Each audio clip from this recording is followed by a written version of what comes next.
यं भर्गो देवस्य धीमहि न प्रचोदयात्। ॐ असतो मा सद्गमय तमसो मा ज्योतिर्गमय मृत्योर्मा अमृतङ्गमय। ॐ सहनावतु सहनौ भुनक्तु सह वीर्यं करवावहै तेजस्विना वधीतमस्तु मा विद्विषावहै।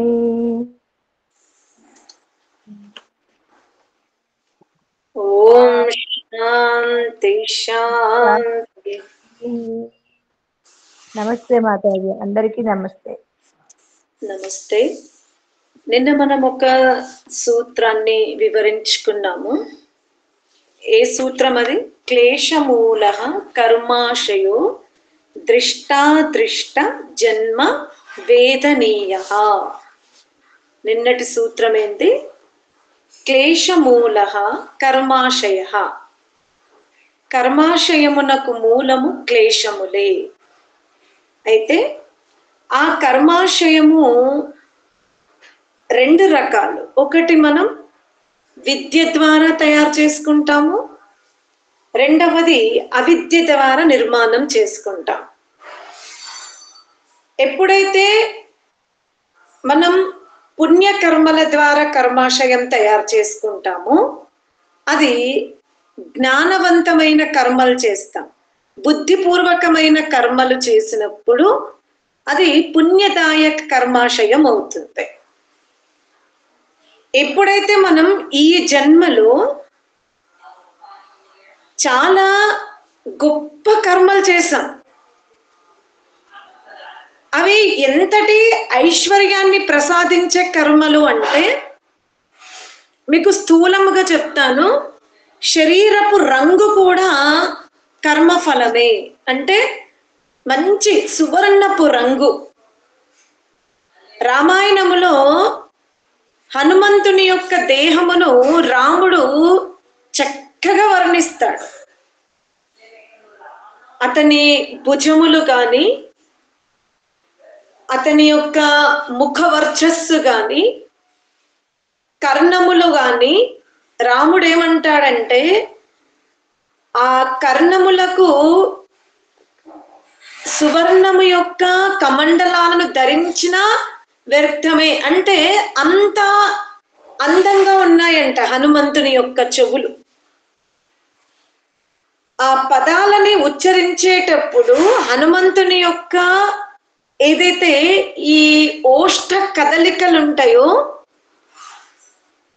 ఎలా మనం చంద్రుణ్ణి చూస్తూ ఉంటే మనకు ఆహ్లాదం అనిపిస్తుందో, అలా హనుమంతుడు రాముడితో మాట్లాడేటప్పుడు ఆ రాముడు హనుమంతుని ముఖము నుండి వస్తున్నటువంటి పదజాలను చూసి ఆ విధంగా ఆహ్లాదాన్ని పొందాడంట. కానీ చరిత్ర ఎంత ఘోరంగా మనం రాసుకున్నాము అంటే, హనుమంతుని అందము రాముడు చంద్రునితో, నదులతో, మనము ధరించే జుంకాలతో పోలుస్తే,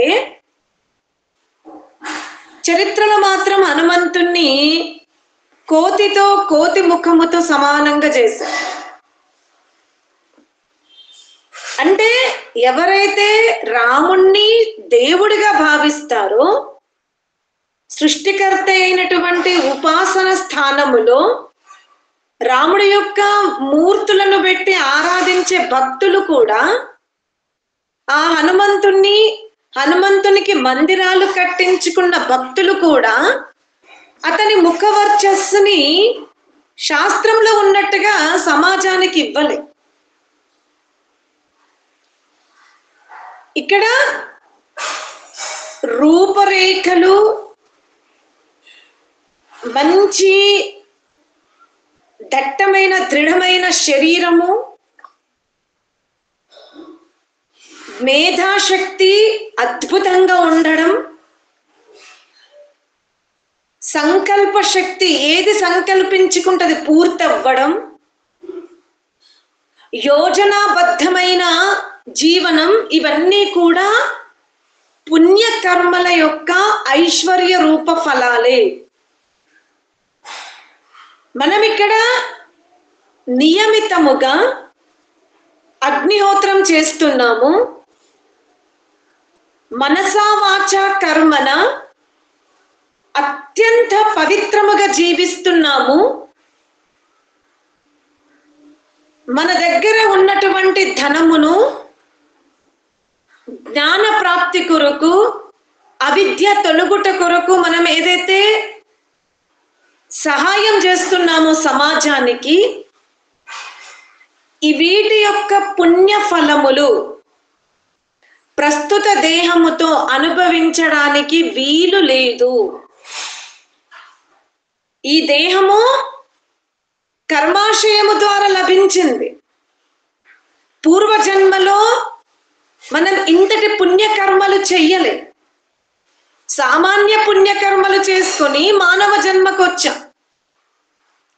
కానీ ఇక్కడ విశేషమైన పుణ్యకార్యాలు చేస్తున్నాం. అద్భుతమైనటువంటి మార్గంని ఎన్నుకున్నాం. దాని ఫలమును మనం ఇక్కడ అనుభవించలేము, ఎందుకంటే ఈ దేహమునకు ఆ అవకాశం లేదు. అది గుర్తుపెట్టుకోండి.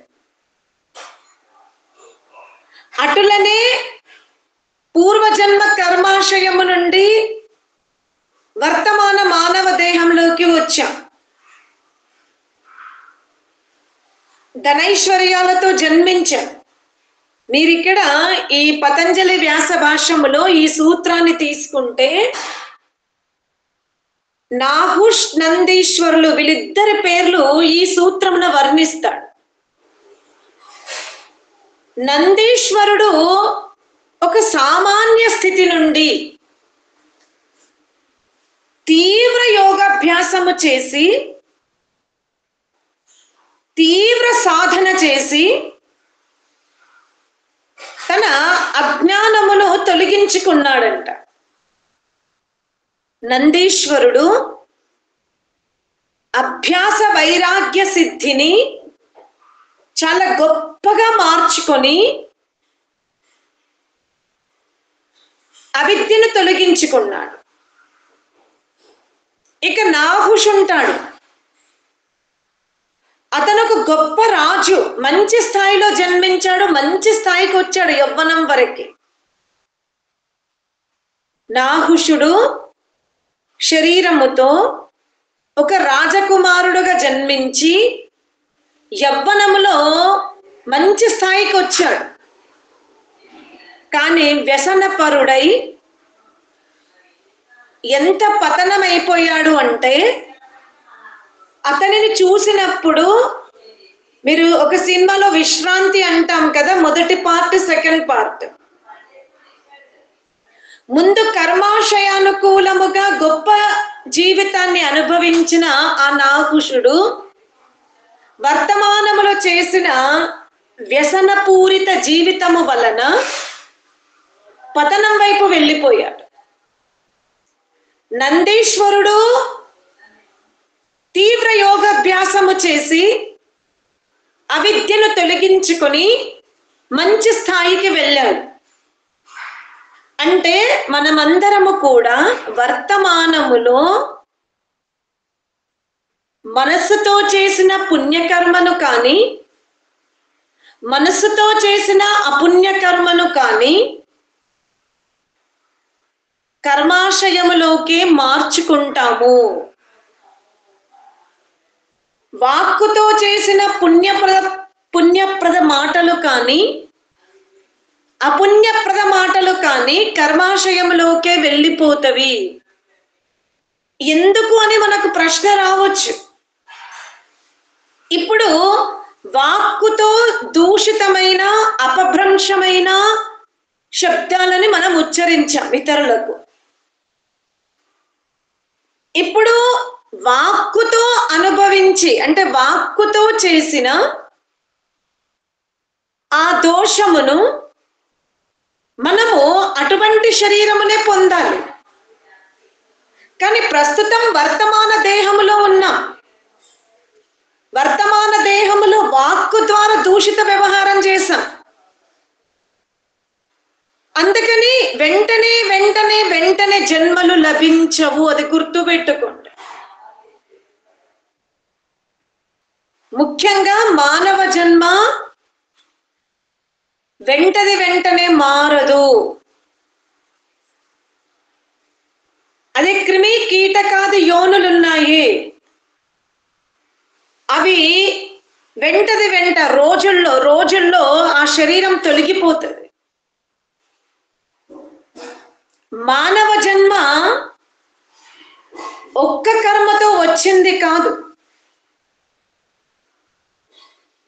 అనేక కర్మల యొక్క సమూహమే. అందుకే మనం నిరాశ పడకూడదు. ధర్మ మార్గమున ఉన్నప్పుడు సమాజంలో అజ్ఞానముతో ఉన్న మనుషుల వలన, సంఘటిత మనుషుల యొక్క లక్ష్యాలు వేరువేరుగా ఉండడము వలన బహు విధములైన విఘ్నాలను యోగ మార్గములో ఉన్న సాధకులు తపస్సులు ఎదుర్కొంటారు. సాధకులకే తప్పలేదు, ఋషులకు మునులకు. మనం రామాయణంలోకి వెళ్తే విశ్వామిత్ర మహర్షి అరణ్యములో తపస్సు చేసుకుంటూ ఉంటే ఎంతో మంది రాక్షసుల వలన విఘ్నం కలిగింది. చరిత్ర ఏం చేస్తుంది అంటే, రాక్షసులు అంటే వాళ్ళ యొక్క శరీరాలు వేరు, వాళ్ళ ఆకారం వేరు అని ఒక యోనిగా మనం చిత్రీకరించాం. అందుకే ఇప్పుడు రాక్షసులు లేరు అనుకుంటాం మనం. ఎందుకంటే ఇతిహాసము ద్వారా చూపిస్తున్నటువంటి ఏవైతే దృశ్యాలు ఉన్నాయో అక్కడ రాక్షసులు అంటే ఆ దేహం వేరుగా ఉంది, చాలా వికారముగా ఉంది. ఇప్పుడు అటువంటి వికారము గల శరీరాలని మనం చూడట్లేదు.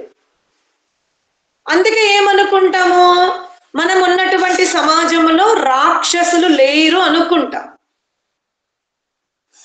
అందుకే ఆధ్యాత్మిక మార్గంలో మనం బాధపడుతూ ఉంటాం. కానీ గుర్తు పెట్టుకోండి, ఎవరి యొక్క మనస్సులో నకారాత్మకమైన ఆలోచన ఉంటుందో, ఎవరైతే మనస్సు ద్వారా నకారాత్మకమైనటువంటి యోజన చేస్తూ ఉంటారో, వాక్కు ద్వారా ప్రకటించినప్పటికీ కూడా చేష్టలతో మనస్సుతో నకారాత్మకమైనటువంటి క్రియలు చేస్తారో అది రాక్షస ప్రవృత్తియే. అందుకనే మనము ఎంత యోగ మార్గములో ఉన్నప్పటికీ మన చుట్టూ రాక్షస ప్రవృత్తి గలవారు ఉంటారు. వారి వలన మనకు విఘ్నములు తప్పవు. అయినా మనం యోగాభ్యాసాన్ని వదిలిపెట్టకూడదు. ఎందుకంటే ఆ రాక్షస ప్రవృత్తితో వాళ్ళు వ్యవహరిస్తున్న తీరుకి ఫలం ఉంది. మనము అవిద్యను నిర్మూలన చేసుకోవడానికి అష్టాంగ యోగ మార్గములో వెళ్తున్నా ఈ జీవనానికి కూడా మనకు ఫలము లభిస్తుంది. ఆ రాక్షసత్వానికి కూడా ఇంకా విత్తనమే ఉంది, అంకురించలేదు. మన యోగ సాధనానికి కూడా విత్తనమే ఉంది, అంకురించలేదు. ఇది మనం చాలా జాగ్రత్తగా తెలుసుకోవాలి. అందుకనే ఆధ్యాత్మిక మార్గములో మనం చాలా జాగ్రత్తగా భ్రాంతి జ్ఞానముతో ఉండకూడదు. మనం ప్రస్తుత జీవనములో, నేను ప్రస్తుత జీవన డే అని చెప్పట్లే, ప్రస్తుత మనుష్య దినములో ఇప్పుడు మనం మానవ శరీరములో ఉన్నాం. మనం ప్రస్తుతము మాత్రమే ఆధ్యాత్మిక జీవితాన్ని ఎన్నుకున్నాము. గత జన్మలో మనం ఈ మార్గములో ఉన్నామా లేదా అన్యుల వలె మన ప్రవర్తన ఉండిందా? ఆ రహస్యము పరమాత్మునికి మాత్రమే తెలుసు. అందుకనే చాలా జాగ్రత్తగా మనం యోగాభ్యాసాన్ని కొనసాగించుకోవాలి. అటులనే పరమాత్ముడు కూడా భౌతిక సాధనాల ద్వారా లబ్ధి అయ్యే తత్వము కాదు. అది గుర్తుపెట్టుకోండి. ఇప్పుడు మనకి గురువు ద్వారా, వేదాధ్యయనము ద్వారా, ఋషికృత గ్రంథ పఠనము ద్వారా ఈశ్వర స్వరూపము తెలుస్తుంది. అంటే పరమాత్ముని యొక్క గుణకర్మ స్వభావాలు, అతను సృష్టికర్త, అతను మూల ప్రకృతి నుండి ఒక సామ్యావస్థ ప్రకృతిగా మార్చాడు అనేది మనము తెలుసుకోవడానికి ఈ ప్రకృతి సాధనాలు మనకు ఉన్నవి. అంటే జీవాత్మకు ప్రకృతి సాధనాల ద్వారానే పరమాత్మ తత్వం అర్థమైంది. ఎందుకంటే జీవాత్మ అల్పజ్యుడు. అతని జ్ఞానము ఎప్పుడు కూడా పూర్ణము కాదు. జీవుని సామర్థ్యము ఎప్పుడు పూర్ణత్వముతో ఉండదు. ఎప్పుడు అల్పుడే, అల్ప సామర్థ్యుడే, అల్ప సంతోషియే, అల్ప పురుషార్థపరుడే. ఈ అల్పము వలన ప్రకృతిని ఆశ్రయిస్తాడు. అల్ప సామర్థ్యము వలన, అల్ప పురుషార్థము వలన ప్రకృతిని ఆశ్రయిస్తాడు. పోనీ ప్రకృతి గొప్పగా అంటే ప్రకృతి కూడా అల్పత్వంతోనే ఉంది. అది ఒక జడం, అది ఒక ఆకర్షణ. అది ఉపయోగించుకుంటే జీర్ణమైపోతుంది, శిథిలమైపోతుంది, కేవలం వాసన మాత్రమే మిగులుతుంది. అందువలన జీవుడు అల్పజ్యుడై అల్ప సామర్థ్యము గల ప్రకృతితో సంబంధం పెట్టుకున్నంత కాలం బహు విధములైన జీవన విధానాన్ని చవి చూడవలసి వస్తుంది. ఎప్పుడైతే ఈ అల్పజ్యుడైన అల్ప సామర్థ్యము గల ఈ జీవుడు మహాజ్ఞాని అయిన ఆనంద స్వరూపుడైన పరమాత్మని పట్టుకుంటాడో అప్పుడే అతనిలో, అతని ప్రవర్తనలలో, అతని కార్యశీలత్వములో, అతని ఆలోచనత్వములో విభిన్నమైనటువంటి స్థితి మనకు కనబడుతుంది. అందరిలాగా ఆలోచించడు, అందరిలా తొందరపడడు, అందరిలా ద్వేషించడు, అందరిలా రాగముండదు. ఇలా విభిన్నమైన గుణాలు మనకు ఆ ఆత్మలో, ఆ ఆత్మ ఏదైతే ఇంద్రియాల ద్వారా వ్యవహారము చేస్తుందో అందులో విభిన్నత్వం అగుపడుతుంది. ఎందుకంటే అతను మహాజ్ఞాని అయిన పరమాత్ముని సేవించినందుకు. కానీ ఎవరైనా ఈ ఇంద్రియాల ద్వారా పరమాత్ముని తెలుసుకోగలరు కానీ పరమాత్ముని పొందలేరు. ఇది ఏ సత్యం. మనం ప్రతినిత్యము సాధ్యమైనంత వరకు ఆత్మశక్తిని, ఆత్మలో ఉన్నటువంటి 24 శక్తులను సాధన మార్గము ద్వారా విడుదల చేసుకునే అవకాశాన్ని మనం ఇక్కడ ఉపయోగించుకోవాలి, ఆ లబ్ధి చేసుకోవాలి. దానికోసం మనం తీవ్ర ప్రయత్నం చెయ్యాలి. అందుకనే అసత్యము మాట్లాడొద్దు,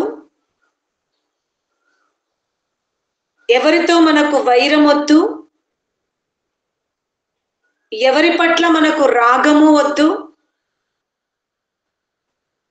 వృక్షముల యందు వికసింపబడిన పుష్పాలను కూడా మనం హాని కలిగించకుండా మన వ్యవహారాన్ని ప్రతినిత్యం మనం గమనించుకోవాలి. కేవలం మనం పెంచుకున్న జంతువులు, లేదా మన రక్త సంబంధికులు, లేదా సమాజంలో ఉన్నటువంటి ప్రాణులు, తోటి ప్రాణులతోనే మనం స్నేహయుక్త వ్యవహారము కాదు, నీటితో సహా సర్వమును మనం యథాయోగ్యముగా వ్యవహరించుకోగలిగే స్థాయికి మనం ఎదగాలి. అది ప్రయత్నము ద్వారా సరళమవుతుంది.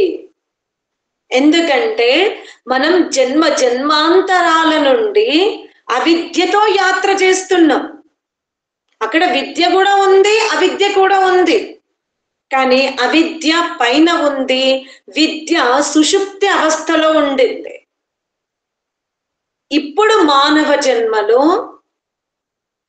విద్యను ఒక కమలం పువ్వులాగా వికసింపజేసుకుంటున్నాము, అవిద్యను ప్రసుప్త స్థితికి తీసుకెళ్తున్నాం, ఉదార స్థితికి తీసుకెళ్తున్నాం, విచ్ఛిన్న స్థితికి తీసుకెళ్తున్నాము. అందుకనే ఎవరైనా సమాజంలో చాలా దుష్ట పనులు చేస్తారు, వాళ్ళకి దండన లేదా అని మనం ప్రశ్నించుకోవద్దు. అతను వర్తమానములో ఏ శరీరములో అయితే ఉన్నాడో ఆ శరీరము ద్వారా ఆ దుష్ట ఫలము అనుభవించడానికి వీలు లేదు. ఈ శరీరము ద్వారా అనుభవించవలసిన కర్మ ఫలాలు వేరున్నవి. దుష్ట కర్మ ఫలాల యొక్క శరీరాలు ఈ సృష్టిలో వేరున్నవి. అటులనే యోగ సాధన చేసి అష్టాంగ యోగము ద్వారా ఈశ్వరీయ ఆజ్ఞలో ఉంటూ అగ్నిహోత్రాది శుభకార్యాలు చేసినటువంటి ఆ కర్మ ఫలాలకు కూడా యోని వేరుగా ఉంది. ఈ మానవ యోని సాధన యోనియే, సామాగ్రి యోనియే.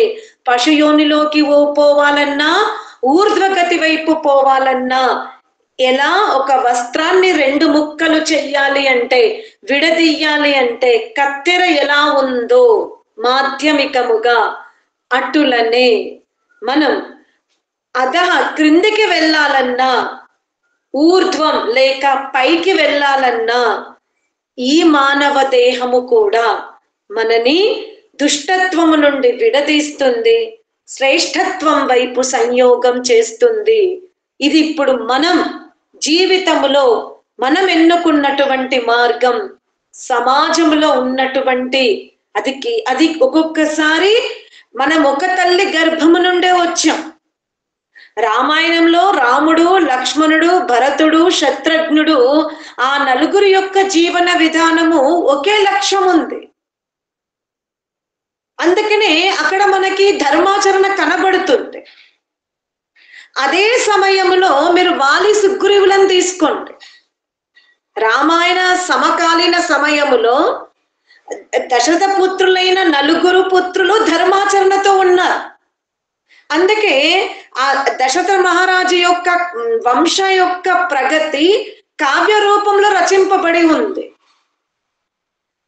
అదే సమకాలీన వాలి సుగ్రీవుల్లో ఇద్దరిలో విభేదాలు ఉన్నాయి. మరి ఇద్దరు మంచి వాళ్ళు కాదా అంటే మంచి వాళ్ళే.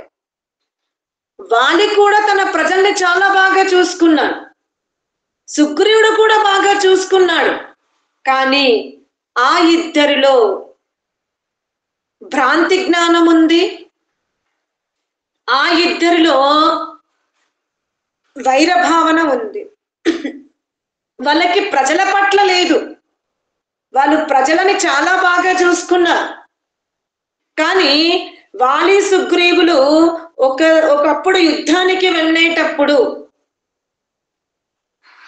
దట్టమైన గుహలోకి వాలి ప్రవేశిస్తాడు. అక్కడ భయంకరమైన శక్తివంతమైన రాక్షసులతో యుద్ధం చేస్తాడు. ఆ గుహ నుండి ముఖద్వారం వైపు రక్తమే వచ్చింది. సుగ్రీవుడు ఎంత ప్రయత్నం చేసినా ఆ వాలి లోపల జరుగుతున్న ఆ కత్తుల దాడిలో అవతల నుంచి పిలుస్తున్న సుగ్రీవుని యొక్క వాక్కు వాలికి వినిపించదు. దినము రాత్రి తెలియకుండా యుద్ధం చేసుకుంటున్నాడు లోపల. సుగ్రీవుడు ఇక వాలిని చనిపోయాడేమో, ఒకవేళ వాలి లాంటి బలశాలినే ఈ రాక్షసులు చంపారు అంటే వీళ్ళు గనక ఈ ద్వారము నుండి బయటకు వస్తే మేము పరిపాలిస్తున్న రాజ్యానికి హాని కలిగిస్తారని సుగ్రీవుడు ఆ ద్వారాన్ని మూసేస్తాడు. కపట వ్యవహారము కాదు, ప్రాంతిలో పడిపోయాడు. ఎంతసేపటికి వాలి ఆ గుహ నుండి బయటకు రాకపోతే ఆ రక్తం మాత్రమే ప్రవహిస్తూ ఉంటే ఇంత పెద్ద యుద్ధము జరిగిందా, నేను ఎంత పిలిచినా వాలి పిలుపు లేదు అంటే హతము చేయబడ్డాడు, ఇక నేను సగం శక్తితో ఉన్నాను, ఇప్పుడు ఈ రాక్షసుల శక్తి ఎక్కువైపోతుంది అని ముఖద్వారాన్ని మూస్తాడు. మూసి వచ్చి రాజ్యాన్ని పరిపాలిస్తున్నాడు. కాలాంతరములో వాలి వస్తాడు, విషయం తెలుసుకోడు, సుగ్రీవుని ఓడిస్తాడు. ఇది సమకాలీన భ్రాంతి జ్ఞానముతో జరిగిన చరిత్ర ఈ ఇద్దరు అన్నదమ్ముల మధ్యలో ఉంది. మీరు చూడండి, రామాయణములో రాముడు, భరతుడు, శత్రుఘ్నుడు, లక్ష్మణుడు. శ్రీరాముడు 14 సంవత్సరాలు వనవాసం పూర్తి చేసుకొని తిరిగి వచ్చేటప్పుడు హనుమంతుణ్ణి పంపిస్తున్నాడు. ఎందుకంటే భరతుడు హనుమంతుణ్ణి ఎప్పుడు చూడలేదు కనుక గుర్తుపట్టాడు. అయోధ్య వాసులు కూడా హనుమంతుణ్ణి చూడలేదు గనక గుర్తుపట్టారని రాముడు ఆ అయోధ్య నగరానికి కొంత దూరంలో ఆగిపోయి అక్కడ ఆశ్రమంలో ఉంటూ హనుమంతుణ్ణి పంపిస్తున్నాడు. నువ్వు వెళ్ళి అయోధ్య నగరంలో ఉన్న ప్రజల ఆలోచనలు కానీ రాజ్యం ఏలుతున్న భరతుని యొక్క ఆలోచన కానీ ఎలా ఉందో తెలుసుకో అంటున్నాడు.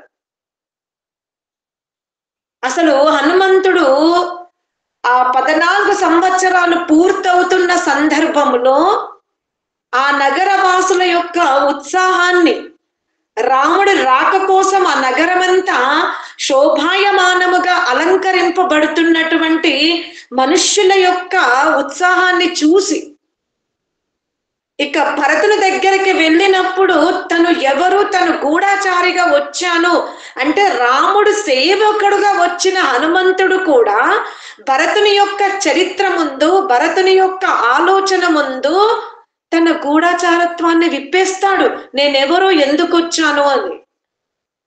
అంటే ఇక్కడ రాముడు శ్రేష్ఠుడే, భరతుడు శ్రేష్ఠుడే. అందుకే అది కావ్యముగా మారింది వాళ్ళ కుటుంబ హిస్టరీ. మరి ఇక్కడ రాముడు ఎవరితోనైతే యుద్ధం చేశాడో విభూషణుడి ఆలోచన వేరుంది, కుంభకర్ణుని ఆలోచన వేరుంది, రావణాసురుడి ఆలోచన వేరుంది. మరి వీరు ముగ్గురు తమ ప్రజలకు హాని చేశారా? మీరు లంక యొక్క చరిత్రను తీసుకుంటే రావణాసురుని యొక్క రాజ్యంలో పెద్ద పెద్ద సైంటిస్టులు ఉన్నారు, పెద్ద పెద్ద దూరదృష్టి గల శాస్త్రవేత్తలు ఉన్నారు. రావణ రాజ్యంలో గొప్ప గొప్ప శాస్త్రవేత్తలు ఉన్నారు.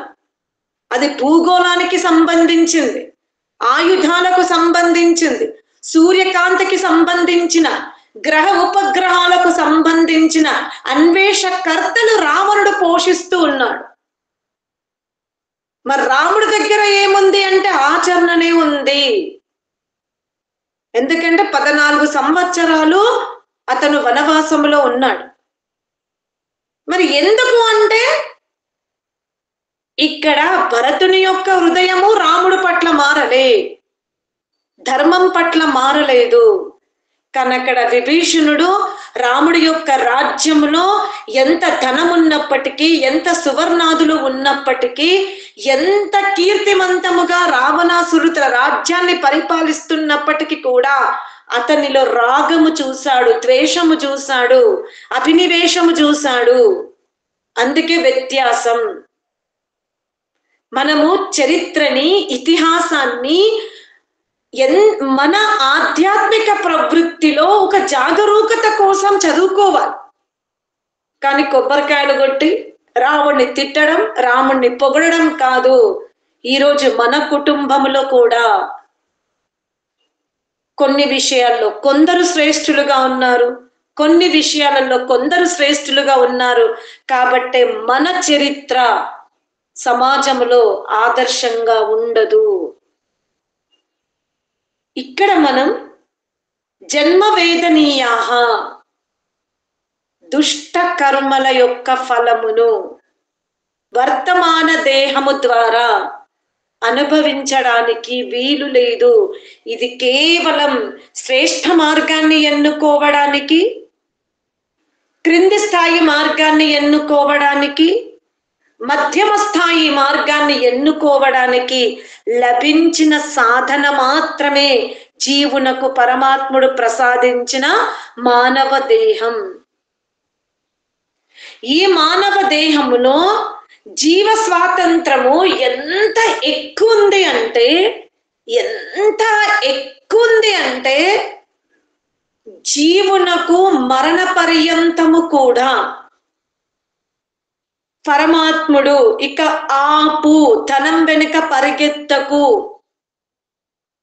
మోక్ష మార్గాన్ని ఎన్నుకో అని దట్టమైన నియమాలని పరమాత్ముడు పెట్టలేడు, కేవలం ఉపదేశించాడు. దాన్ని మంత్ర రూపంలో ఉన్నటువంటి ఆత్మశక్తిని, పరమాత్మ శక్తిని, ప్రకృతి శక్తిని ఋషులు మనకి దర్శన శాస్త్రాల ద్వారా, ఉపనిషత్తుల ద్వారా, ఇతిహాసము ద్వారా మనకు అందజేశారు తప్ప పరమాత్ముడు ఎలా ఆవుకు గడ్డి మాత్రమే తినే స్వభావాన్ని పెట్టాడు, సింహానికి ఆక్రమణ చేసే స్వభావము పెట్టాడు, మన స్వభావాన్ని పరమాత్ముడు సీమితం చెయ్యలేదు. సింహము తన క్రూరత్వాన్ని ఎప్పుడూ వదులుకోదు, ఆవు తన సౌమ్యత్వాన్ని వదులుకోదు అంటే అక్కడ వ్యవస్థ ఎవరు చేశారు? పరమాత్ముడు చేస్తున్నాడు. నువ్వు ఈ యోనిలో ఉన్నంత వరకు నీవు ఈ స్వభావముతోనే ఉండాలి. కానీ అదే మానవ యోనికి వచ్చిన తర్వాత పరమాత్ముడు స్వభావానికి కానీ, కర్మలకు కానీ, ఆలోచనకి కానీ ఎక్కడ కట్టుదిట్లు పెట్టలేదు, నీ స్వేచ్ఛ. అందుకనే మనం జన్మతః సన్యాసం వైపు వెళ్ళట్లేదు, వానప్రస్థ, సన్యాస ఆశ్రమాలని మనం తీసుకోవడం లేదు. కేవలం బ్రహ్మచారులుగా పుడుతున్నాం, కాస్త భౌతిక విద్యను నేర్చుకుంటున్నాం, గృహస్థాశ్రమంలో ప్రవేశిస్తున్నాం. ఈ గృహస్థ జీవితంలోనే 55-60 దాటిన రాగద్వేషాల పైన నియంత్రణ కానీ, వేషధారణలో కానీ, ఆహారములో కానీ ఎక్కడ మనము ఎలా గోమాత యొక్క స్వభావాన్ని పరమాత్ముడు కట్టుదిట్టగా పెట్టాడో, సింహం యొక్క స్వభావాన్ని పరమాత్ముడు కట్టుదిట్టగా పెట్టాడో, మనము మన స్వభావాన్ని, ఇక నేను 60 ఏళ్లలోకి వచ్చాను, నా గృహస్థ కర్తవ్యాలు పూర్తయినవి, నేను సత్సంగానికి వెళ్తే సత్సంగము గురించి ఆలోచిస్తాను, అక్కడ నేను భగవత్ స్వరూపము తప్ప, ప్రకృతి స్వరూపము తప్ప, ఆత్మస్వరూపము తప్ప నేను అన్య విషయాలను నా మదిలోకి రానివ్వను అనే ఈ కట్టుదిట్టలు మనం పెట్టుకోకుండానే ఈ జీవితమును, ఈ శరీరమును, ఈ సమయాన్ని బాల్య ఆలోచనలతోనే మనం గడుపుతున్నాం. ఇది తెలుసుకోగలిగితే, ఈ రహస్యాలను మనం పరిశీలించుకోగలిగితే, ఆత్మశక్తిని, ఆత్మ లక్ష్యాన్ని, ఆత్మస్వరూపాన్ని గనక, ఆత్మకు లభించిన ఈ మానవ దేహములో కలిగిన స్వాతంత్ర పదమును గనక మనం తెలుసుకోగలిగితే, ఈ జన్మ మరణాల నుండి మనం రక్షింపబడతాము. అందుకనే క్లేశమూల కర్మాశయాన్ని క్లేశములతో కాకుండా జ్ఞానముతో కర్మాశయాన్ని మార్చుకునే ప్రయత్నం చేద్దామని చెబుతూ ఇక్కడికి ఈ సూత్రం ఆపుతున్నా. ఓం శాంతి శాంతి శాంతి.